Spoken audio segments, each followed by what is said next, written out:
Jamaah rahimakumullah. Di Mina ini insyaallah kita akan menyelesaikan 3 pembahasan. Yang pertama, ma'rifatullahi jalla jalaluh, mengenal Allah jalla jalaluh.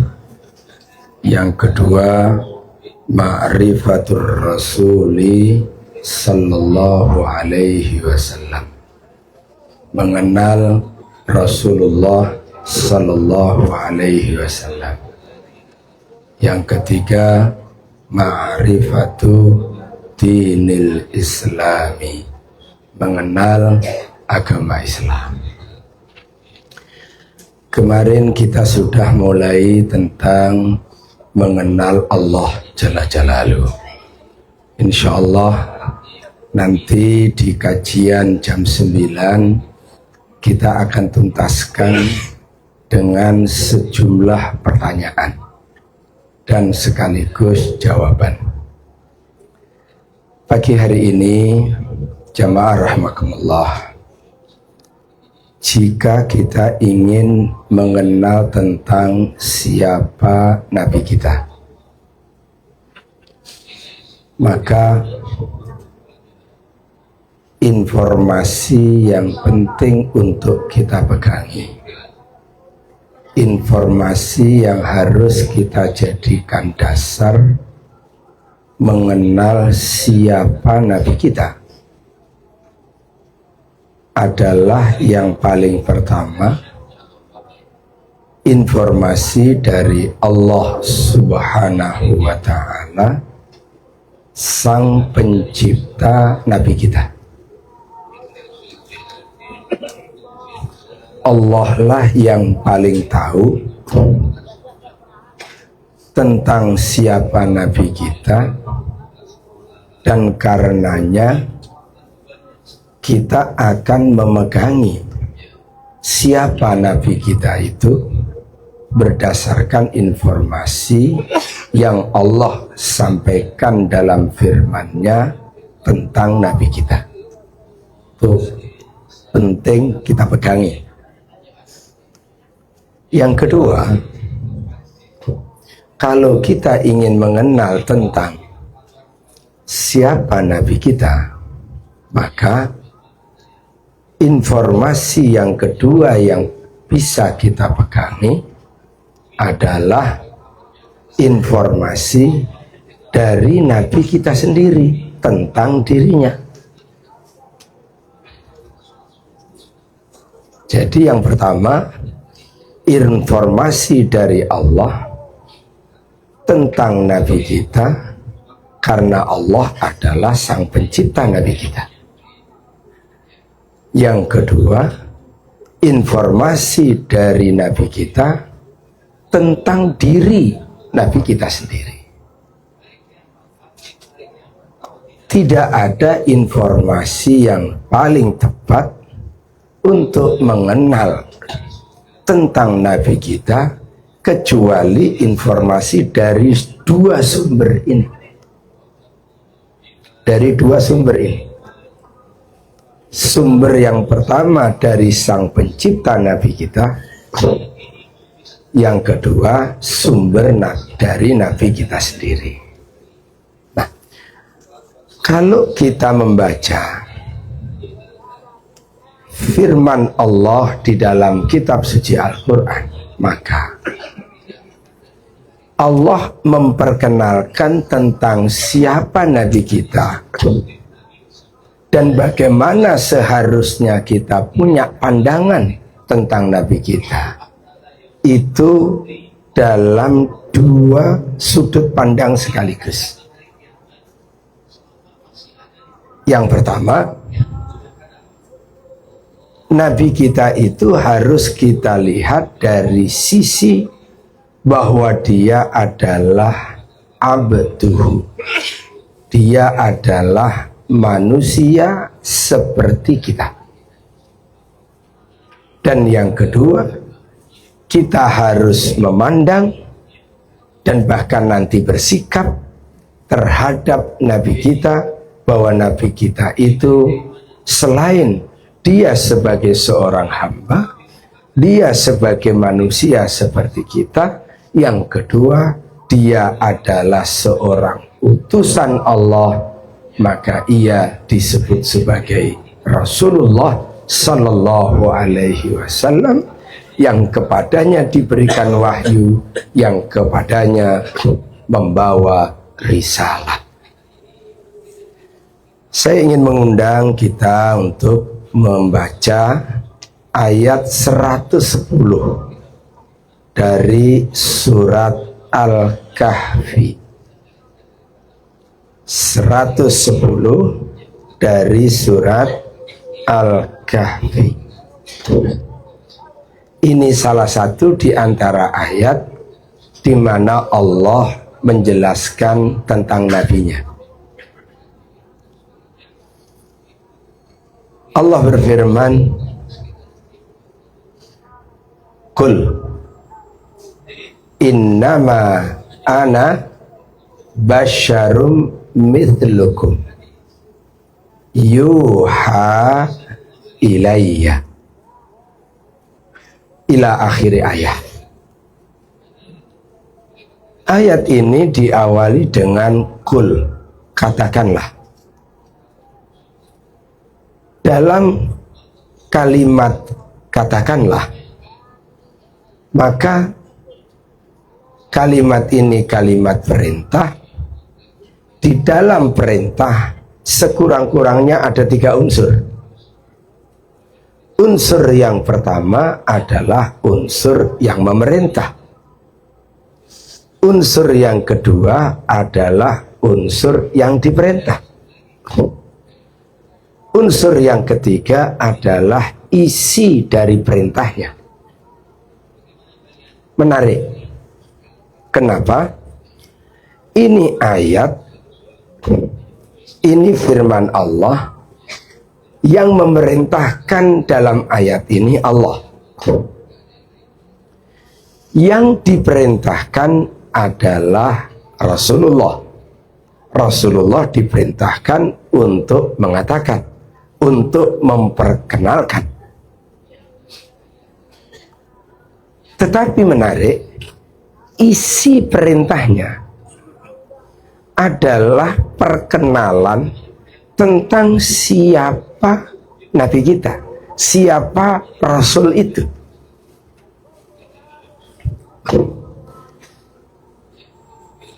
Yang memerintahkan Allah, yang diperintahkan Nabi, Nabi untuk mengatakan kepada umatnya tentang siapa? Tentang diri Nabi sendiri. Tapi redaksi isi tentang perkenalannya itu bukan dari Nabi, tapi dari Allah Subhanahu wa ta'ala. Artinya apa? Kalau kita mengenal Nabi dari ayat ini, kita mengenal Nabi sebagaimana Allah perkenalkan Rasul itu, Allah perkenalkan Nabi itu ya, di dalam kitab sucinya ini. Dan Rasul diperintahkan untuk menyampaikan hal itu kepada umatnya. Apa isi perintahnya? Isi perintahnya, kul, katakanlah wahai Muhammad.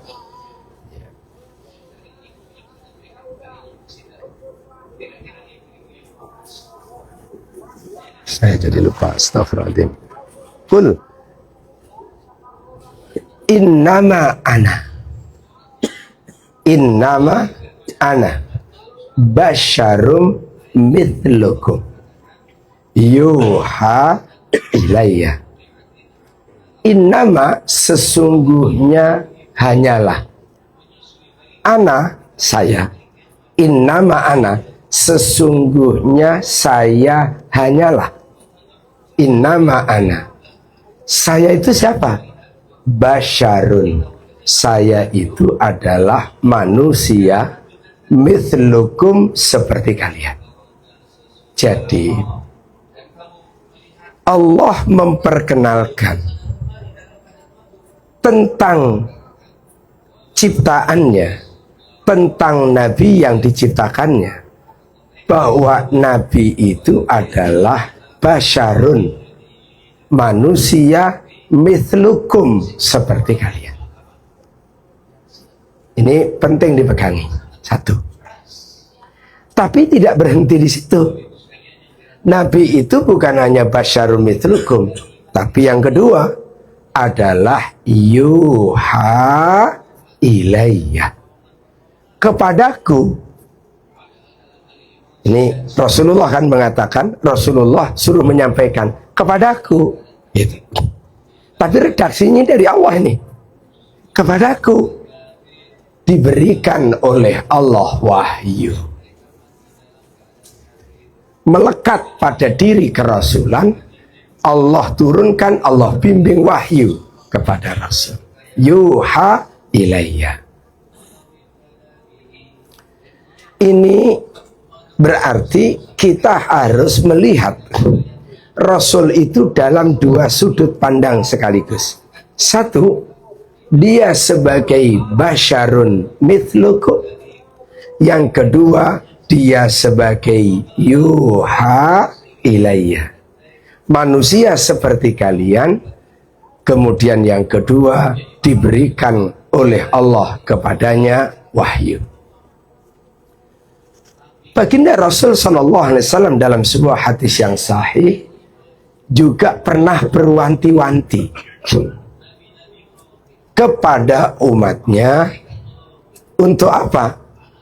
Untuk la tatruni kama atratin nasara benda Maryam.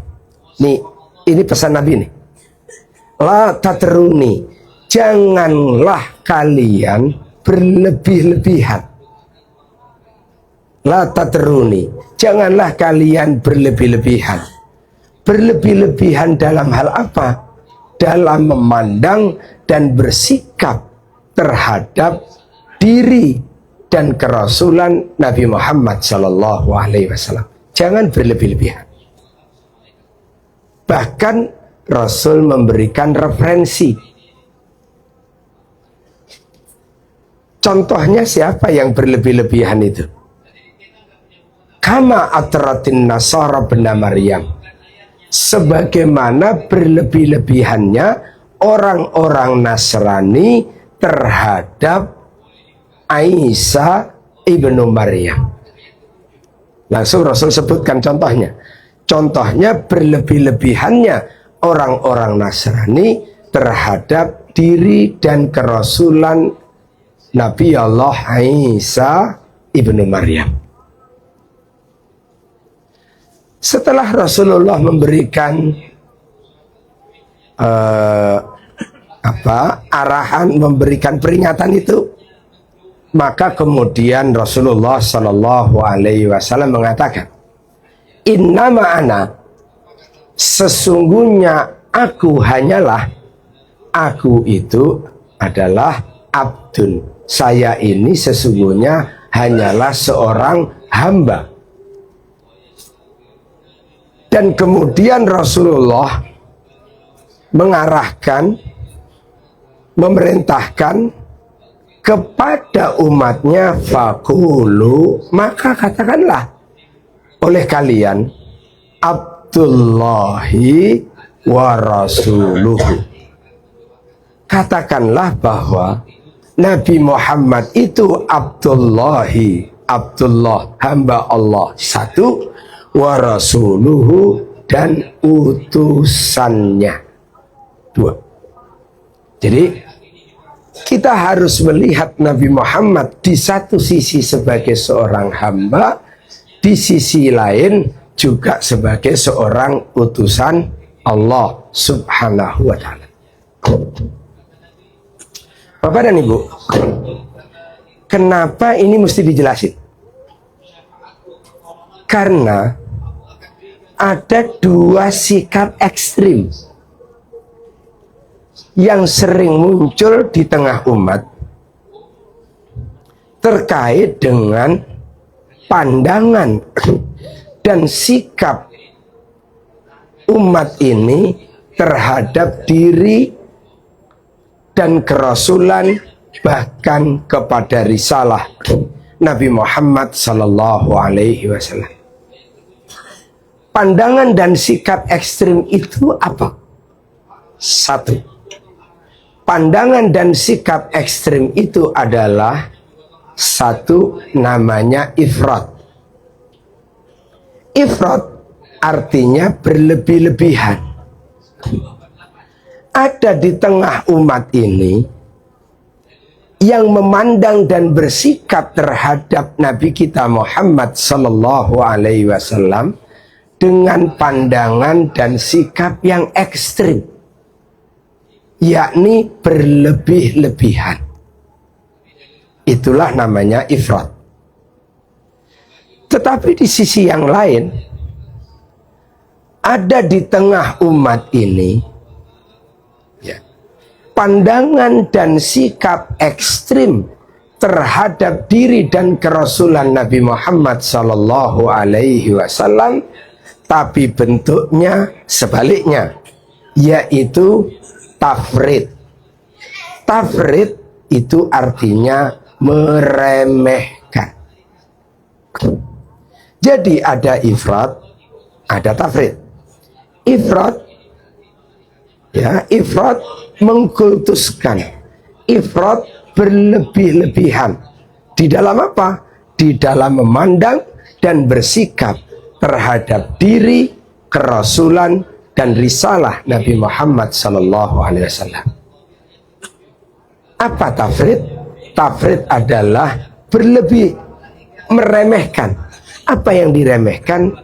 Meremehkan terhadap diri, kerasulan, dan risalah Nabi Muhammad sallallahu alaihi wasallam.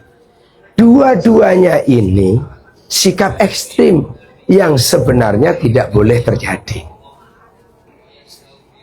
Nah, sikap ekstrim yang berupa mengkultuskan, yang berupa berlebih-lebihan terhadap Rasulullah Sallallahu Alaihi Wasallam, itu contohnya dilakukan oleh orang-orang Nasrani.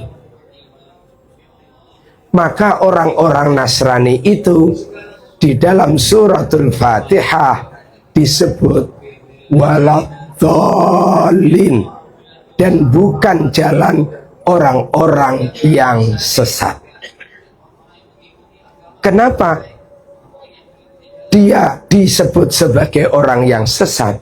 Satu di antaranya adalah karena punya sikap yang ekstrim, yakni berlebih-lebihan dalam memandang Rasul yang diutus kepadanya, yaitu bukan saja meletakkan Rasul itu sebagai seorang utusan, tapi dia naik pangkat menjadi Tuhan. Ini berlebih-lebihan. Atau sekurang-kurangnya menjadi bagian dari unsur ketuhanan, satu dari tiga, tiga dari yang satu.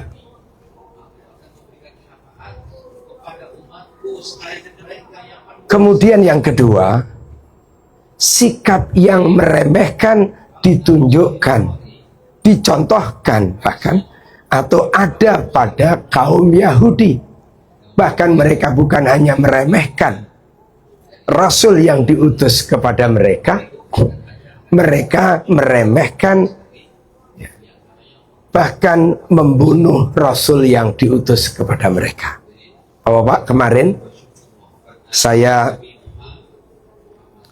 sampaikan bahwa ada 6 orang menyatakan diri masuk Islam dari suku Khazraj Madinah, dulu namanya Yathrib, berjumpa dengan Nabi di Mina ini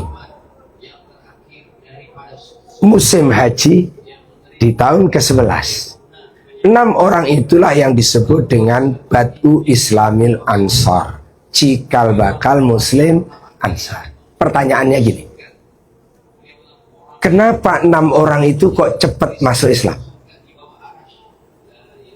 Kenapa yang 6 orang itu kok sebegitu menyambutnya?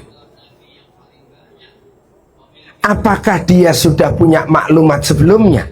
tentang Nabi Muhammad, sehingga dia begitu berjumpa dengan Nabi Muhammad langsung, apa bahasanya ya, langsung nyambung, langsung connect gitu. Kenapa? Kalau kita analisa lebih lanjut, mereka ini begitu menyambut kedatangan Nabi dan menerima kehadiran Nabi, bahkan kemudian menerima ajakan Nabi untuk masuk Islam, disebabkan karena mereka ini sering kali mendengar tentang siapa Nabi Muhammad, dan dia adalah Ahmad, dia adalah Muhammad, dia adalah Nabi akhir zaman, ya, yang akan menjadi penyelamat. Sering mereka dengar itu dari siapa? Dari orang-orang Yahudi yang ada di Madinah, yang ada di Yathrib. Oh Pak, saya sampaikan petanya dulu. Madinah itu kalau mau disebut sebagai suku asli, itu ada dua puak besar. Satu namanya Aus, yang satu namanya Khazraj. Di Yathrib, yang sekarang disebut Madinah, itu ada 3 suku besar Yahudi. Ada 3 suku Yahudi yang di sana. 1, Banu Nadir. 2, Banu Qainuqa. 3, Banu Quraidah. Bani Nadir, Bani Quraidah, Banu Qainuqa. 3. Tiga-tiganya ini seringkali menceritakan, bahkan merindukan, bahkan mengkhabarkan akan datangnya Nabi akhir zaman berdasarkan kitab dia sebelumnya, berdasarkan informasi Nabi sebelumnya, bahwa Nabi akhir zaman itu namanya Ahmad, Nabi akhir zaman itu namanya Muhammad. Mereka bahkan disebutkan dengan ciri-cirinya. Bahkan disebutkan dengan ciri-cirinya. Maka nanti ada kisah, Pak. Ada kisah ketika Nabi di masa kecil itu ikut berdagang bersama pamannya Abu Thalib. Kemana? Ke Syam. Di perjalanan menuju Syam dinaungi oleh awan. Ketika dinaungi oleh awan, sampailah dia berada dalam satu titik. Ada pohon, istirahatlah di situ. Abu Thalib bersama dengan ponakannya, yaitu Rasulullah. Dihentikan oleh seorang pendeta. Begitu pendeta itu menghentikan, ditanya, "Anda dari mana?" Dijawab, "Kami dari Mekah." "Anda Quraisy?" Dijawab, "Iya, kami Quraisy." "Ada apa yang Anda dapati dalam perjalanan Anda tadi? Anda mendapati apa dalam perjalanan?" Dijawab, "Saya sepanjang perjalanan dinaungi oleh awan." Apa kata dia, Pak? "Saya sepanjang perjalanan dinaungi oleh awan." Apa kata pendeta ini? "Apakah Anda datang ke sini sendiri?" Dijawab oleh Abu Thalib sebenarnya, "Sendiri." "Enggak, kamu enggak sendiri." Dia keluar. Siapa itu yang berada di bawah pohon? Itu yang di bawah pohon itu siapa? Ketika disebutkan yang di bawah pohon itu adalah putranya, pendeta itu bilang, "Bukan, dia bukan putramu. Dia adalah putra dari saudaramu."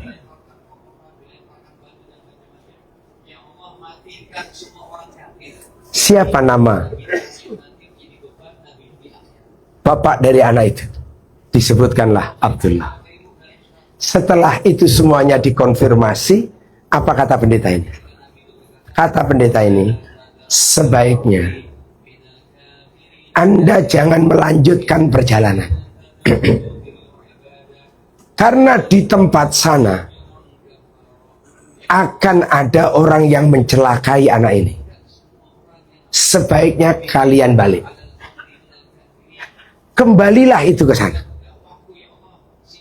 Kembalilah ke Mekah dan kembali ke Mekah. Jadi banyak hal yang terinformasikan oleh orang-orang Yahudi tentang siapa?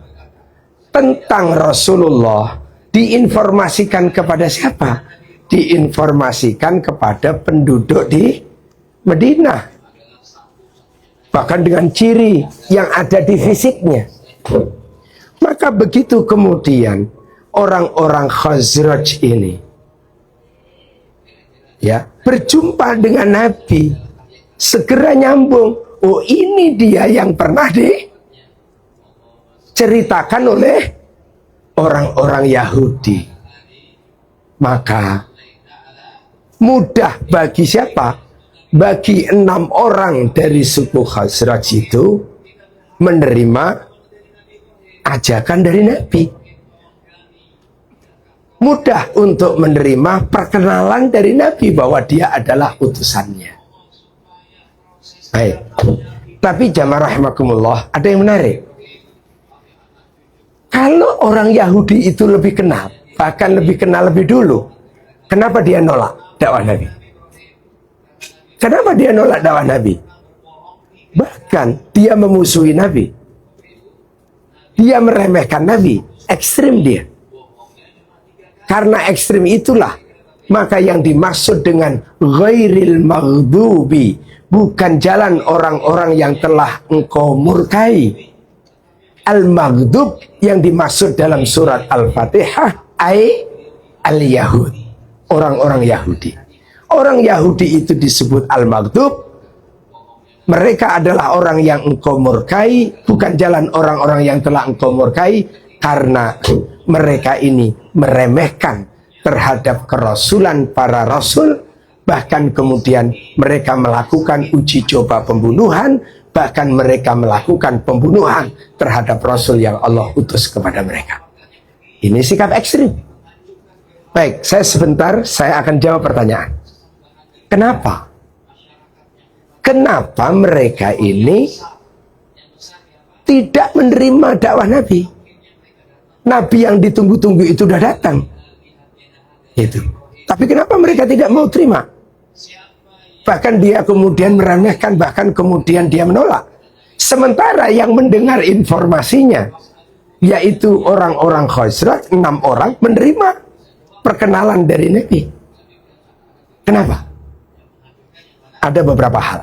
Pertama, ya, jadi orang Yahudi ini nanti disebutkan di dalam Al-Quran. Ya'rifunahu, mereka itu mengenal Nabi Muhammad kama ya'rifuna abna'ahum, seperti mereka mengenal anak-anak mereka sendiri.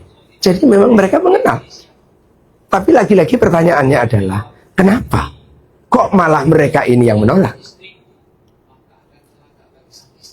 Jamaah rahimakumullah, dua suku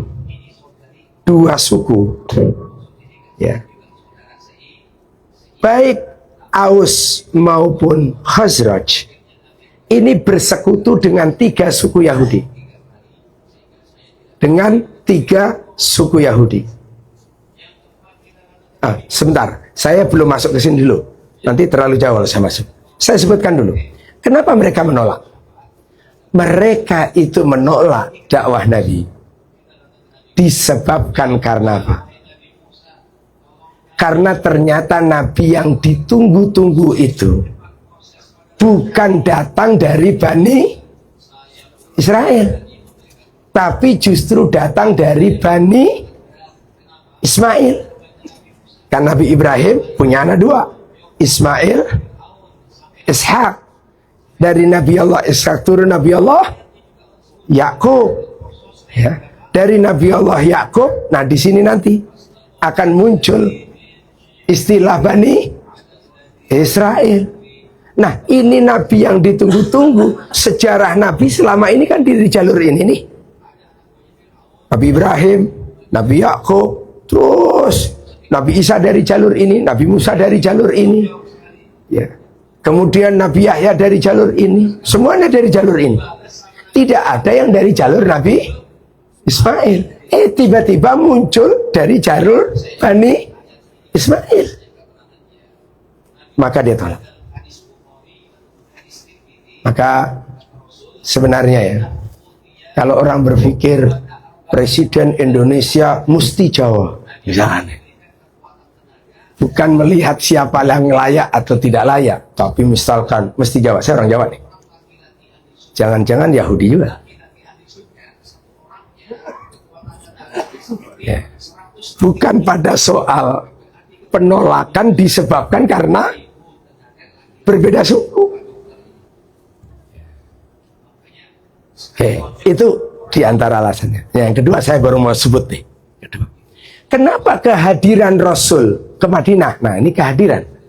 Kenapa kehadiran Rasul di Madinah ditolak oleh orang-orang Yahudi? Walaupun dia pura-pura ikut dalam perjanjian, tapi dia memusuhi. Padahal itu yang ditunggu-tunggu sama dia selama ini. Kenapa dia tolak? Ini ada unsur politik, ada unsur ekonomi. Aus dan Khazraj itu terikat perjanjian dengan 3 suku. Ya. Bani Nadir, Bani Qainuqa itu bersekutu. Bersekutu dengan siapa? Saya mudah-mudahan nggak salah, ini lupa nih. Ini dua ini bersekutu dengan Aus. Aus apa Khazraj ya? Bersekutu. Sementara Bani Nadir, Bani Nadir bersekutu dengan suku Aus. Banu Quraidah bersekutu dengan suku Aus. Sementara Nadir dan Qainuqa, 2 Yahudi, bersekutu dengan Khazraj. Begitu Nabi datang, mereka Aus dan Khazraj ini berpuluh tahun, bahkan beratus tahun, kerjaannya apa? Berantem satu dengan yang lain, berperang satu dengan yang lain. Mereka ini sebenarnya kelelahan dan ingin menghentikan peperangan, tapi tak berdaya. Itu. Kenapa tak berdaya? Ini Yahudi selalu memprovokasi agar supaya Aus dan Khazraj terus berperang. Apa keuntungan Yahudi? Karena ternyata pemasok senjata untuk Aus maupun Khazraj itu ternyata dari Yahudi. Yahudi itu nggak punya kebun di Madinah. Yahudi itu punyanya menguasai pasar. Dan dagangan komoditas yang paling diandalkan adalah jualan senjata. Itu komoditasnya, jualan senjata. Maka senjata ini nggak akan laku kalau nggak ada perang. Maka yang 2 ngelitik-ngelitik Aus, yang 1 ngelitik-ngelitik, yang 1 Quraidah ngelitik-ngelitik Aus, yang 2 Nadir sama Qainuqa ngelitik-ngelitik Khazraj. Begitu yang dilakukan. Begitu Nabi datang, Aus Khazraj ini bersatu padu. Kehadiran Nabi menyatukan mereka, menghentikan peperangan di antara mereka ketika Nabi datang. Maka kehadiran Nabi menyatukan mereka. Nah, ini mengancam eksistensi bisnisnya Yahudi. Maka Yahudi harus melakukan berbagai langkah untuk bagaimana menghentikan dakwah Nabi ini dan terus agar supaya Aus dan Khazraj itu berantem. Baik, kembali ke saya. Jadi 2 sikap ini ekstrim. 1 sikap yang berlebih-lebihan. 2 adalah sikap yang meremehkan. Pertanyaan selanjutnya adalah kenapa muncul ifrat Dan kenapa muncul tafrid? Kenapa muncul ifrat? Kalau ini kita pahami sebagai sebuah problem solving, ya, itu terjadi di tengah umat. Pertanyaannya adalah, kenapa muncul ifrat dan kenapa muncul tafrid? Ya, muncul ifrat disebabkan karena orang tidak memandang Nabi Muhammad itu secara utuh. Tidak memandang Nabi secara utuh. Hanya melihat Rasulullah dalam satu sudut pandang, yaitu melihat Nabi hanya pada aspek kerasulan, lupa betapapun hebatnya Nabi, Nabi tetaplah manusia. Nah, ini lupa deh. Maka muncullah ifrat. Dan ini nanti yang diingatkan oleh Abu Bakar As-Siddiq. Kemudian yang kedua, kenapa muncul tafrid? Meremehkan. Muncul tafrid disebabkan karena memandang Nabi hanya pada aspek manusia dan dia menolak, bahkan dia meniadakan unsur kerasulan pada diri Nabi Muhammad SAW. Nah, penyakit yang namanya ifrat banyak terjadi di kalangan orang awam maupun di kalangan cerdik pandai. Tapi di kalangan orang awam lebih dominan. Tetapi penyakit yang namanya tafrid, meremehkan, juga terjadi di kalangan orang cerdik pandai dan orang awam.